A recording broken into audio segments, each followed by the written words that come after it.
falando em maneira inteligente, deixando o gancho ali, quem que é a inteligência do jogo?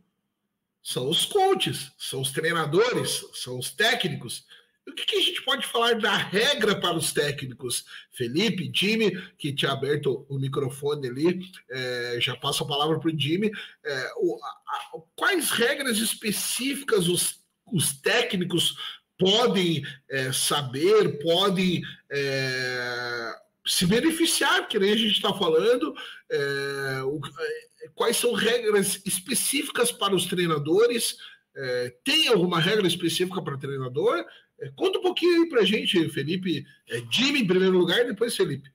Uma pergunta que sempre os técnicos fazem para a gente é uma pequena alteração que já teve, pequena não, essa foi uma grande alteração de regra que já tem, acho que 2 anos, pelo menos, que é o famoso blindside block para a gente aqui, tá? Então, muita gente pergunta disso, e o blindside block é um bloqueio pelo lado cego do jogador, mas existem os bloqueios legais e ilegais, então a gente sempre fica ouvindo esse questionamento: como que eu faço um blindside block legal? Como que eu faço um blindside block dentro da regra? Então isso é importante que todos saibam, né? Porque o blindside block é esse bloqueio pelo lado cego, ele não pode ser violento, ele não pode ser um contato direto na cabeça. Então, são situações que o jogador simplesmente para no caminho do adversário, que não está vendo ele,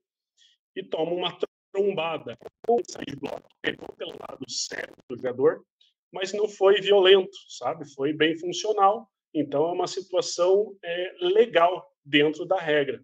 Apesar da mudança aí, existe a possibilidade de se fazer legal. E as interferências de sideline, que são específicas para quem está na sideline, muito comum para técnicos e tal, que interferem com a arbitragem ali, por exemplo.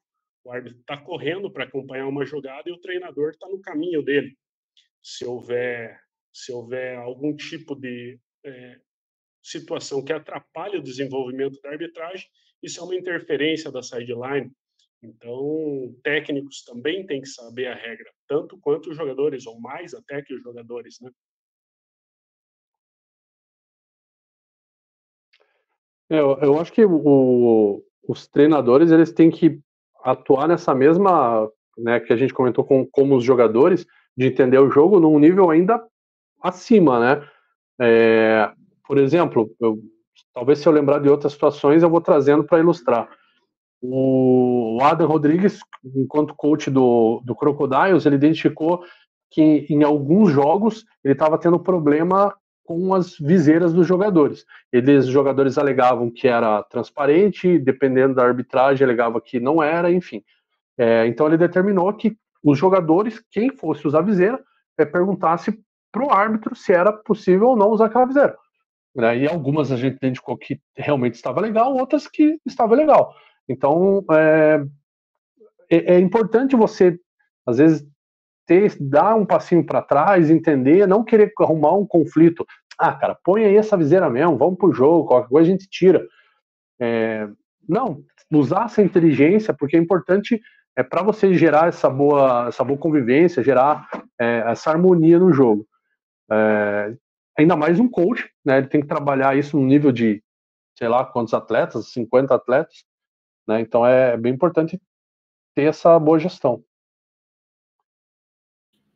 E um coach, né, um treinador ao estilo do Abel do Palmeiras, se cria no futebol americano? Você ficar reclamando, o Abel é um dos caras mais inteligentes do futebol mundial, né? Mas ele tem um grande problema em reclamar. E reclamar.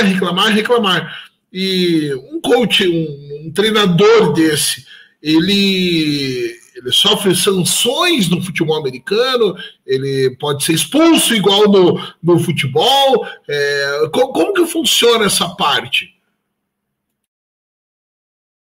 Bom, os coaches, né, o técnico, assim como a sua comissão técnica, eles são eles são ali personagens sujeitos à regra. Então, eles podem sim ser expulsos e desqualificados, e isso acontece, volta e meia acaba acontecendo. Então, assim, mais uma vez, como o Jimmy comentou, a gente entende que é um jogo de muita vibração, um jogo de contato físico, então tem muitos jogadores e técnicos se frustrando e comemorando, né, as suas jogadas, só que isso existe um limite, né, não é por conta disso que o técnico vai ter que xingar, vai poder ofender de qualquer forma a arbitragem ou o adversário. Então, se isso acontecer, são as mesmas punições, né, que de jogador, né, como conduta antidesportiva, sei lá, algum tipo de situação ostensiva, e ele pode ser expulso também como qualquer membro sujeito à regra dentro do jogo. E Jimmy, falando em expulsão, até para todo mundo que está assistindo, para entender, né? É igual no futebol, o jogador cumpre, o técnico, né? Eles cumprem uma automática no próximo jogo, ou não, vai para TJD, não. Como que fica essa situação? Com esses jogadores que são excluídos da partida, né? Essa é uma excelente pergunta, porque a gente recebe direto das equipes essa situação. Não é tão comum como em outros esportes a exclusão de um jogador da partida, mas acontece. Então, se ele tiver duas condutas antidesportivas, obrigatoriamente, é como se fosse no nosso futebol, né? Seria um cartão amarelo, duas, ele está excluído do jogo, então ele não pode participar do restante da partida. Mas não existe uma automática para o próximo jogo, tá? Então, isso daí cabe julgamento, o Jackson citou ali, o TJD do esporte, julga casos especiais, por exemplo, agressão. Agressão não precisa ter duas, uma só já é suficiente para o jogador ser excluído da partida. Vai ser relatado em súmula o que ele fez, a atitude que ele tomou, e vai ser julgado pelo TJD. A arbitragem em campo julgou que aquilo não faz parte do jogo e ejetou ele da partida. O TJD vai definir se ele terá uma punição de mais de uma partida, quantas partidas serão, qual será a penalidade aplicada, mas todos estão sujeitos a serem excluídos da partida desde que façam parte da súmula do jogo. Felipe, eu que vejo lá de cima, né, faço os comentários dos jogos para o pessoal que não me conhece, eu vejo muitos coaches, né, muitos treinadores entrando em campo, no meio tá ali, tá rolando a partida e ele entra em campo. É permitido isso daí? Porque no futebol, né? Bola redonda. Na bola redonda, você não pode entrar em campo. Você tem aquela tua área técnica e se você entrar em campo, os caras chamam até a PM, né? Mas no futebol americano, até na NFL, no college football, que as regras do Brasil se assemelham mais ao college football do que a NFL.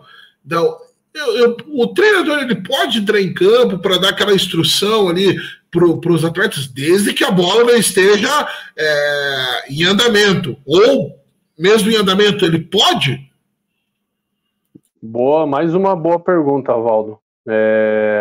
Sabe em qual regra diz que o técnico ele pode entrar em campo para dar instrução? Em nenhuma regra. Só que o que a gente faz é justamente um trabalho de boa convivência com os técnicos. É uma troca de gentilezas, é um acordo de cavalheiros que a gente fala assim, então vocês garantem que vocês vão dar a instrução e vão retornar para a sideline, né, e a gente não marca a penalidade de vocês. Então não existe, a regra por si só, ela não permite que o técnico entre, só que a gente faz essa troca de gentilezas para gerar uma boa um bom ambiente para melhorar a competitividade do jogo, para que as informações passem melhor. Então, como que funciona? Você me garante que você vai entrar e vai ser o mais breve possível, vai chegar no máximo nos números, passa a instrução e vai voltar? Beleza. Se você for fazer isso, você me garante isso, eu deixo você entrar e tá tudo certo. Isso, claro que sempre em bola morta. Jamais com uma jogada rolando em bola viva. Acabou a jogada, ele entra, dá a instrução e sai rapidinho. Esse é o nosso acordo de cavalheiros, e fazendo isso daí não tem problema nenhum.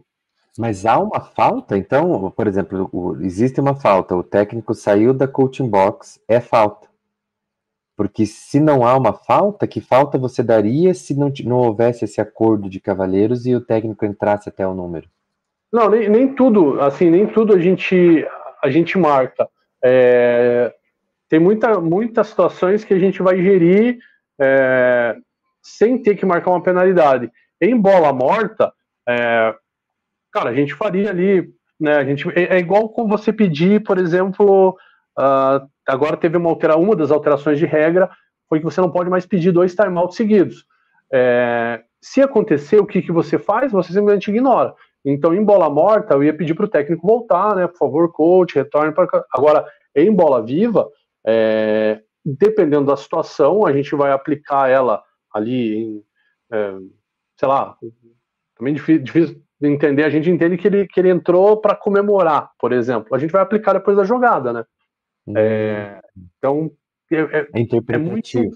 É muito o que ele apresentou na hora. Ele entrou em campo para pegar o jogador, né? Ele entrou em campo, mas o cara já estava entrando na endzone, ele entrou ali para comemorar. Ele entrou para comemorar, mas ele deu 2 passinhos. Cara, eu não vou marcar, entendeu? Ele entrou lá no meio do campo, aí não tem o que fazer. É o que o Jimmy falou lá atrás. É uma situação notável. Até quem não manja de futebol americano percebe que, cara, aquele cara não poderia estar ali, né? Então, são várias nuances assim que precisa ter essa interpretação para ver como que você vai gerir melhor.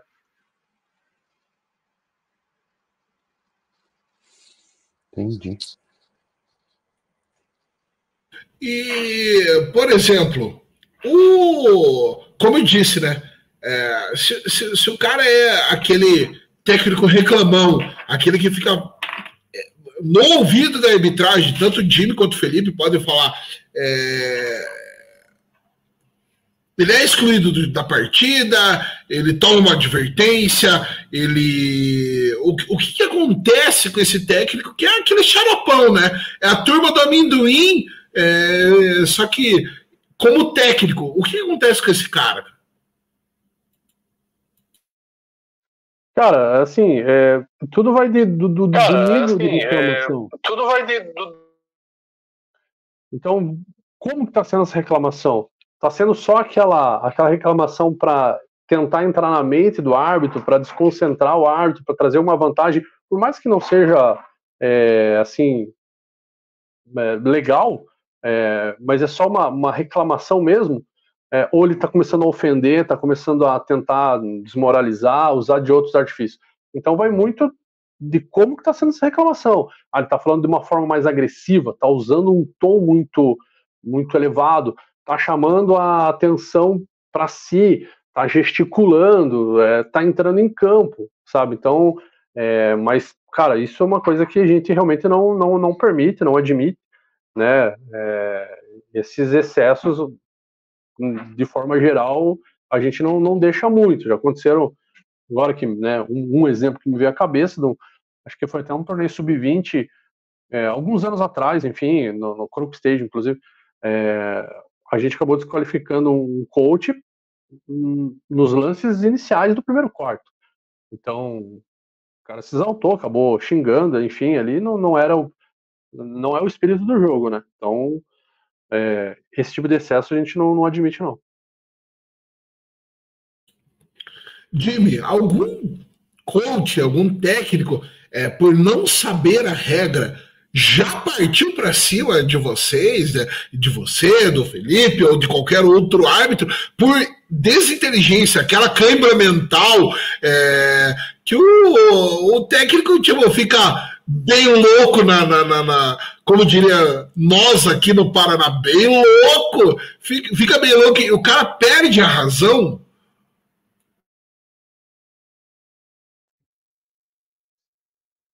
Aldo, é até engraçado falar isso, porque eu já fui treinador e eu era esse treinador chato que ficava reclamando de tudo e tal.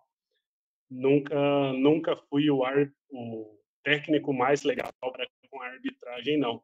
Hoje, do outro lado, eu sei o quanto isso interfere e atrapalha.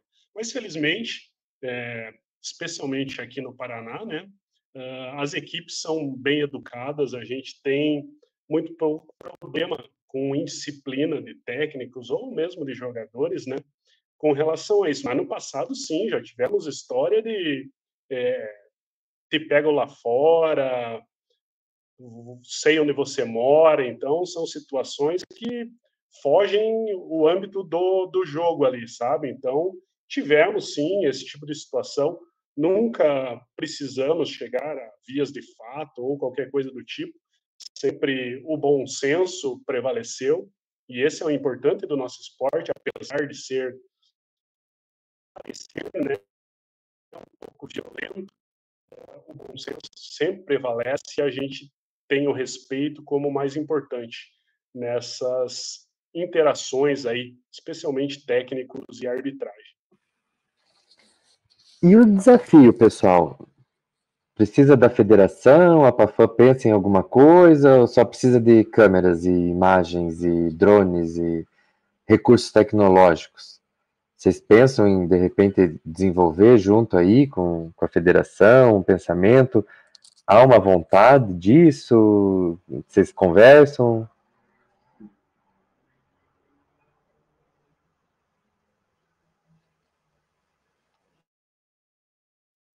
Essa é bem tranquila, tá, Jackson? O livro de regras diz que você precisa de imagens, situações para modificar a marcação que está em campo num possível desafio de jogada. Tá? Hoje, no cenário nacional, não existe nenhuma possibilidade de a gente fazer qualquer tipo de revisão por vídeo, porque a gente não tem qualidade suficiente para fazer uma modificação dessa, ângulos diferentes. Como você citou ali, a NFL é um exemplo, mas eles têm muito dinheiro, eles têm 15 mil câmeras por jogo, 20 mil ângulos diferentes para mudar qualquer situação. No nosso caso, não.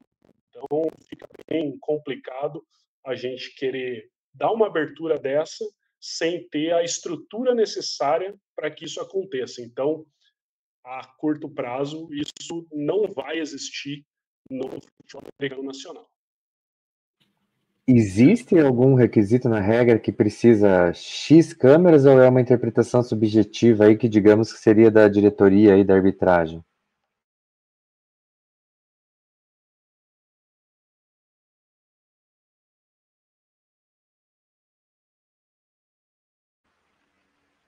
Bom, essa parte aí, eu confesso para você que não. Essa parte aí, eu confesso.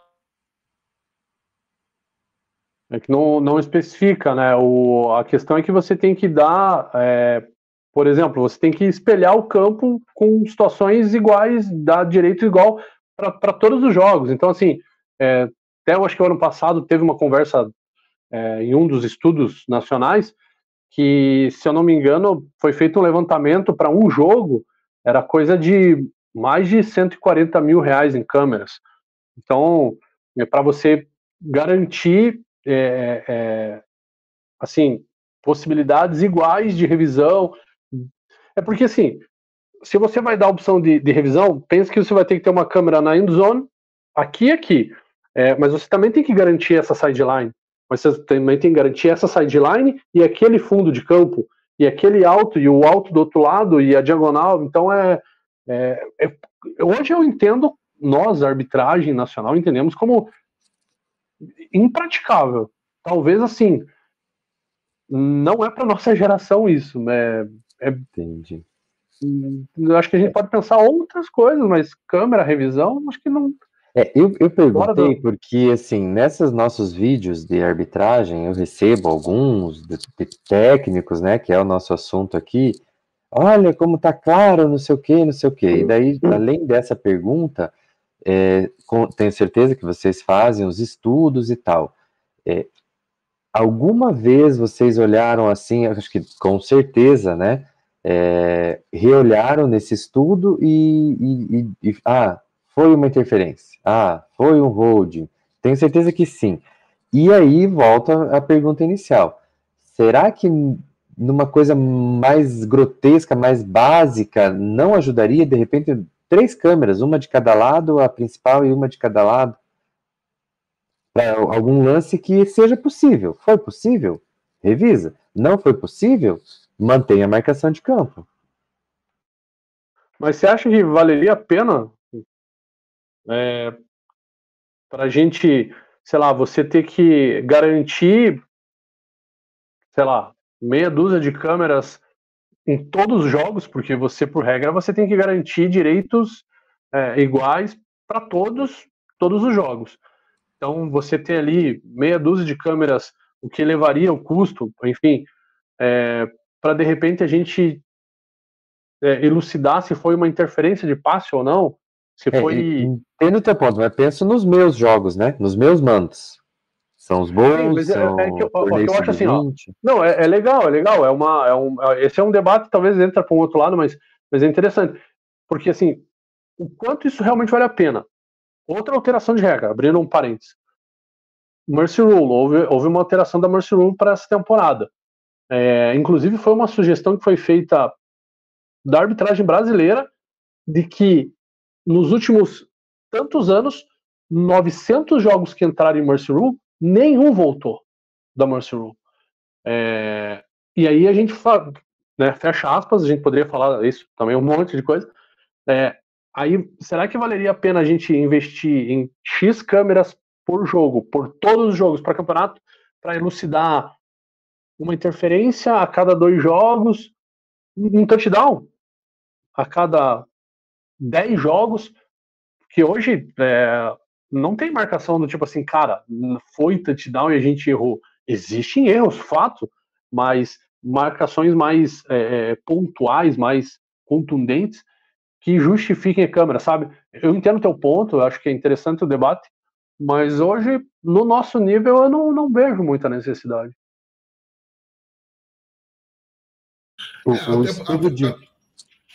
Desculpa, Jackson, até porque a gente teve como que a gente pode falar? Um lance discutível na final do Campeonato Brasileiro de 2022, né? E que se você pegar, não, o pessoal falou, foi claro que ele não encostou o joelho no chão. No finalzinho da partida lá, o Felipe acho que era referee, cara, eu fico na dúvida. Até hoje eu fico na dúvida. Mas, cara, precisa... Eu já fiz aproximadamente quantas câmeras precisariam para você fazer revisão, teria que ser no mínimo 8. No mínimo 8.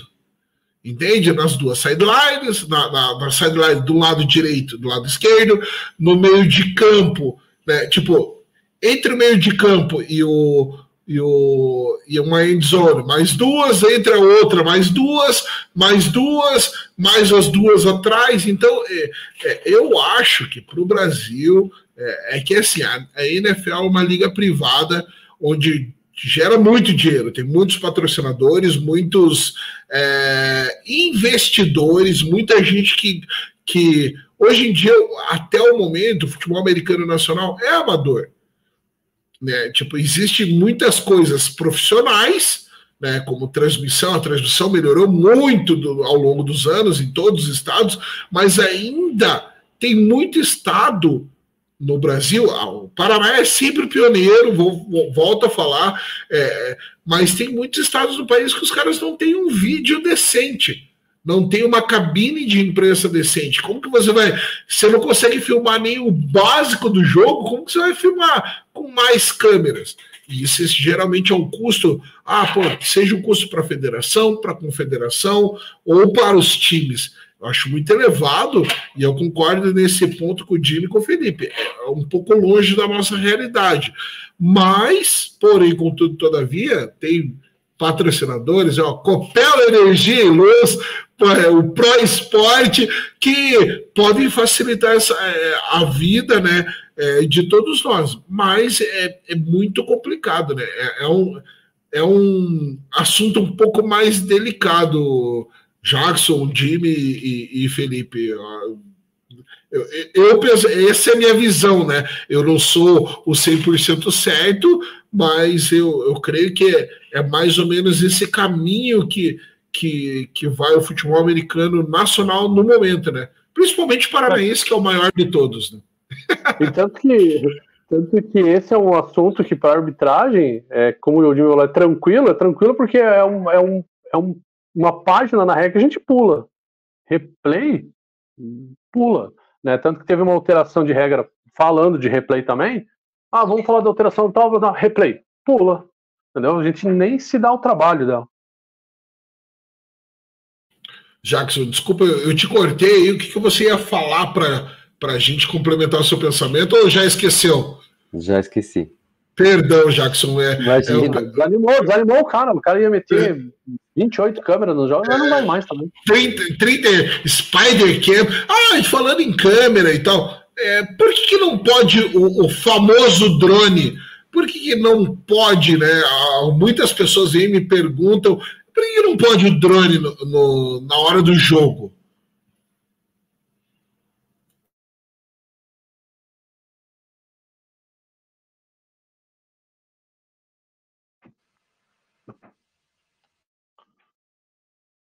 Bom, uma das questões é o seguinte: quem que está operando esse drone, né? Essas imagens estão indo para quem, né? E qual outro ponto, Jimmy? Me refresca a memória. Mas a gente também às vezes não tem como garantir se o controlador desse drone está em uma das sidelines para pegar formação, para ter uma visão privilegiada, né? Então, por esse motivo, se é uma tomada ali marqueteira, de propaganda tal, cara, a gente faz uma vista grossa, cara, mas de forma geral não é permitido, né? Porque a gente nunca sabe quem que tá operando, né? Agora, pessoal, a gente vai entrar com drone para pegar uma imagem ali para um comercial, beleza, consegue jogar ali um pouco mais alto, de forma que não atrapalhe, não chame a atenção, né? Não traga ali a atenção dos jogadores pro drone, né? Daí a gente acaba agindo dessa forma. Mas nem se for um drone oficial da transmissão? Isso é exatamente isso que eu ia perguntar. E se for um drone da transmissão? Não pode, tá, pessoal? Porque é a integridade dos jogadores. A gente não tem como garantir que esse equipamento não caia na cabeça de alguém dentro de campo. Jogadores talvez tenham capacete, ombreira que se protejam, mas a arbitragem não tem. Quem está na lateral não tem. Então, o risco tem que ser controlado. Se existe a possibilidade desse objeto cair, não é permitido que ele faça parte do espaço aéreo daquele jogo, tá? Então, simples assim, não pode, independente se a gente sabe quem é a pessoa que vai fazer, que não é de alguma equipe, que não está usando aquela imagem para benefício próprio ou não, mesmo que seja da federação querendo fazer o marketing que ela quer, não pode, tá? Não pode, porque pode interferir com a integridade das pessoas envolvidas no jogo. Perfeito. E só para finalizar a parte de treinadores, que é muito... Isso acontece muito, né? E para a gente finalizar essa primeira parte, que no próximo momento a gente vai gravar as novas regras, né? Já deixar bem claro para não estender tanto essa nossa live. Com relação a eu tenho minha comissão técnica, eu vou na cabine de imprensa, passar informações, assistir lá de cima. Como que funciona? Entendeu? Porque assim, ó, eu tenho minha comissão técnica, eu sou organizado, eu tenho um coach que vai assistir, ó, o meu offensive coach, meu defensive coach, vão assistir lá de cima. Mas o meu coleguinha, o meu adversário não tem. Pode? Não pode? Como que funciona isso daí? E acho que comunicação dentro do campo também, né? Como que o de fora comunica com o que está dentro? Perfeito, volto a repetir, tá? A ideia do esporte é que ele seja o mais justo possível, tá? Então, se a gente tem estrutura para fornecer um espaço adequado para time A e time B terem esse espaço numa cabine de imprensa para assistirem um jogo numa situação um pouco melhor que a sideline, tá liberado. Mas tem que ser o mesmo espaço, a mesma qualidade para as duas equipes, tá? Independente do nível delas e tal. Se não for igual, se não for da mesma forma, nenhuma vai poder. Não é justo para com uma das equipes, se ela não tem a mesma condição de trabalho que a outra. Da mesma forma, a comunicação entre fora de campo, né, cabine de imprensa, e dentro de campo. Existe a comunicação, é liberada a comunicação entre cabine de imprensa, por exemplo, e sideline, tá? Direto. Mas dentro de campo, ninguém pode ter comunicação direta com qualquer outra pessoa fora de campo, seja por aparelho de áudio, de vídeo, qualquer tipo de material. Simplesmente não pode, porque a gente não consegue controlar as informações que estão sendo recebidas por essas pessoas. Então, se a gente não pode controlar, a gente elimina a possibilidade de alguém ter vantagem sobre o outro nessas situações. Então, um mandante, por exemplo, se ele está pensando em fazer isso, vai pegar um andaime e colocar. Ele vai ter que pegar dois ou ele não vai usar um andaime.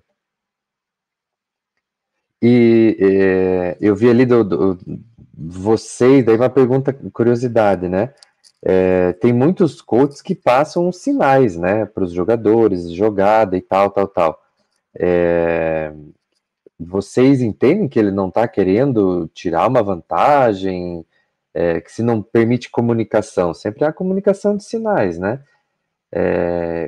Vocês procuram ver alguma coisa, esse aqui, aquele sinal é de que o cara vai bater no outro lá, vai passar por cima do QB, não tem como fazer isso, né?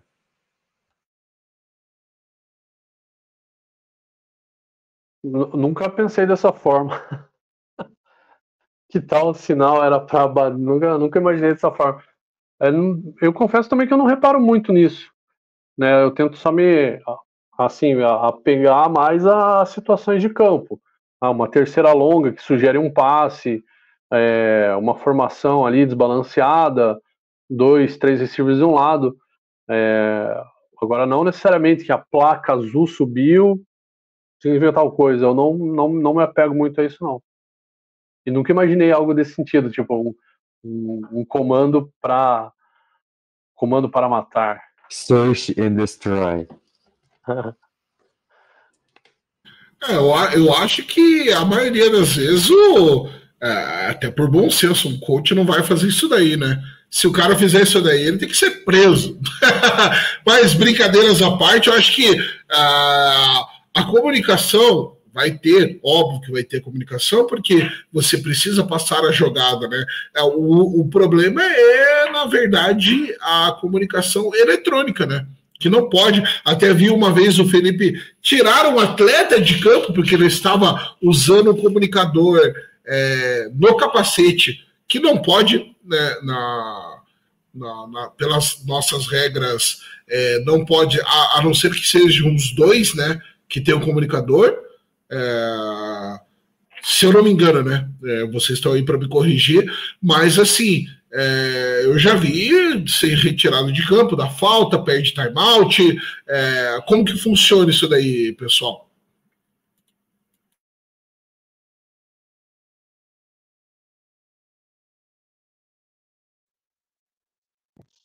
essa comunicação, pessoal, é proibida porque a gente não tem o controle do que está sendo passado para dentro de campo. Por exemplo, é uma jogada de passe e o cara lá em cima está cantando, o recebedor da direita está livre.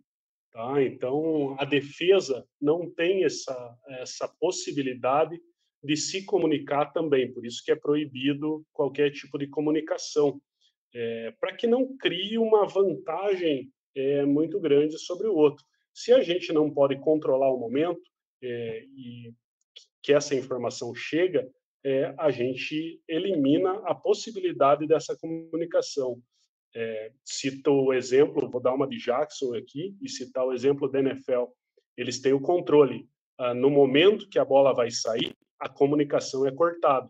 Lá é permitida a comunicação dentro de campo. Mas, no momento que a jogada vai sair, a comunicação é cortada, para que ninguém tenha vantagem, porque você está olhando de um ângulo privilegiado, não dentro de campo, com 3 caras querendo te matar ali. Então, teria vantagem nessa situação. Mas eles têm estrutura suficiente para cortar essa comunicação no momento que convém para eles. Por isso que aqui a gente, sem controle, a gente não tem como fazer essa determinação ainda. E se eu não me engano, na NFL é 15 segundos antes, né, do snap. Então, é bastante tempo ainda que, até para eles controlarem isso daí, né, para, como o Jimmy disse, lança a bola para a esquerda que eles estão com a marcação mais fraca na esquerda, né, porque um pré-snap ali, 2 segundos antes do snap, você consegue enxergar isso daí. Então, obrigado pela explicação, Jimmy, e também já vamos encerrar aqui, né, cara, que sem mais delongas, acho que a gente conseguiu explicar toda essa parte. A gente vai guardar aí a próxima live para as novas regras, né, que é um pouco mais, a gente estava conversando meio em off ali, que é um pouco mais didático, né, então você tem que ler, tem PowerPoint, a gente tem algumas coisinhas assim.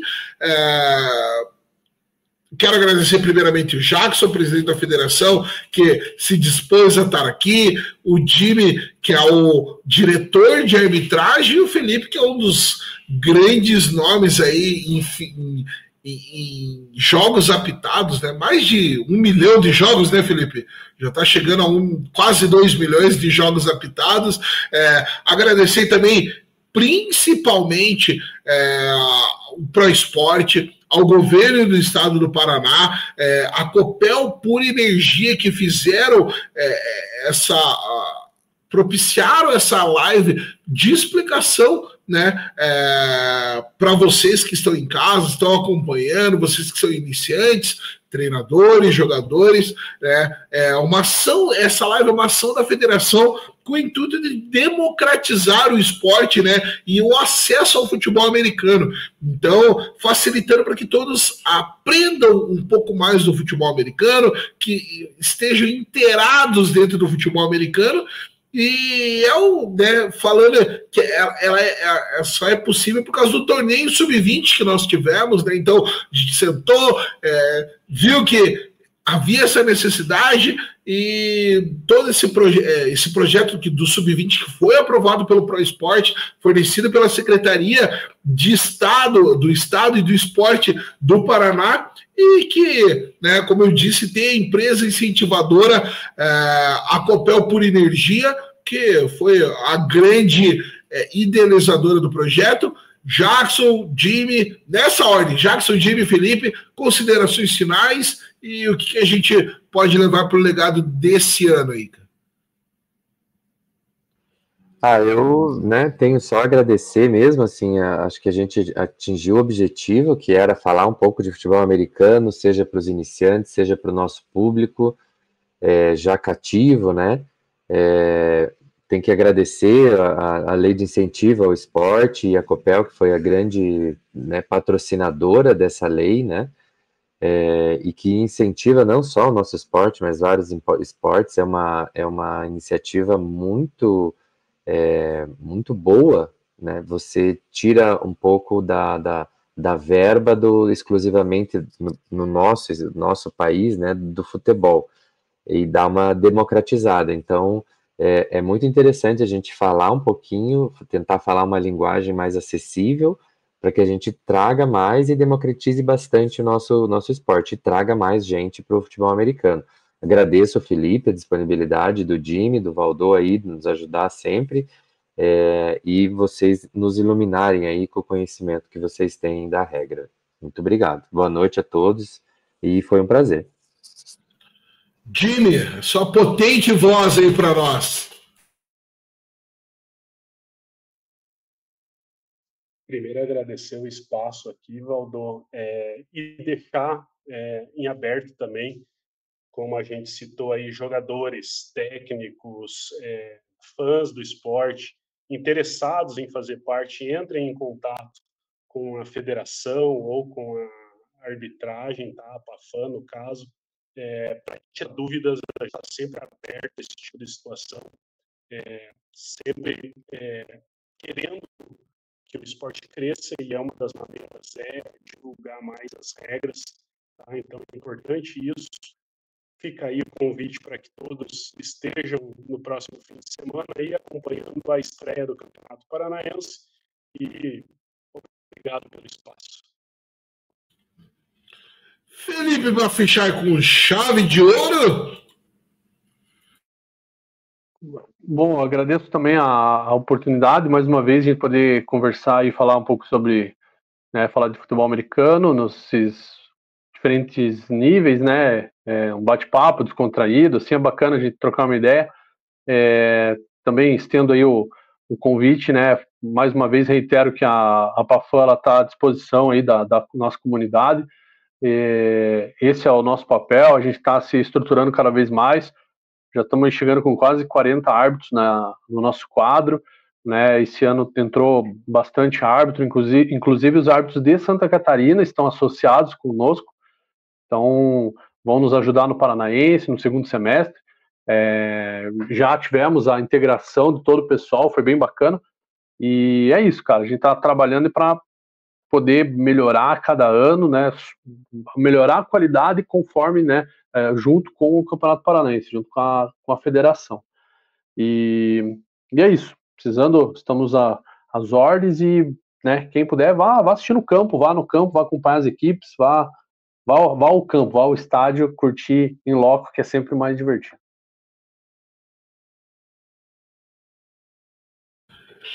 Então é isso, meus queridinhos e queridinhas. Muitíssimo obrigado por ter ficado até esse finalzinho com a gente. A gente vai fazer mais uma live sobre as novas regras do futebol americano. Só tenho que agradecer esses 3 monstros consagrados do futebol americano, que entendem muito de futebol americano.